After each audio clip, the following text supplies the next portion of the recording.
In a faraway forest where the moonlight danced through the canopy, there was a secret garden known only to a few forest creatures. This was the fairies' moonlit garden, a place of enchanting beauty and magic. Every night, as the moon began to rise, the garden blossomed into a wonderland of sparkling flowers and glowing plants.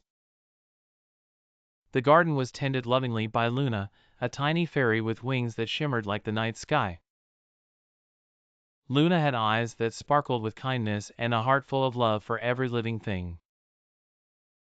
Luna's best friends were a chubby squirrel named Nutty and an inquisitive raccoon called Rolo. Nutty loved to gather acorns and always brought Luna the best ones as gifts.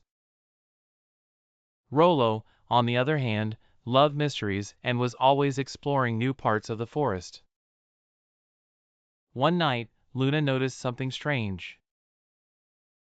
One of her favorite moonflowers, which only bloomed under the full moon, was wilting.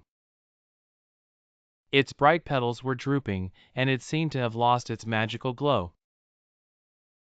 Luna fluttered her wings in worry. She knew that without the moonflower, the garden wouldn't flourish as it used to. Determined to save her beloved garden, Luna set off on an adventure to find out why the moonflower was ailing. Nutty and Rolo insisted on coming along to help their friend. They traveled deep into the forest, where the ancient owl sage resided.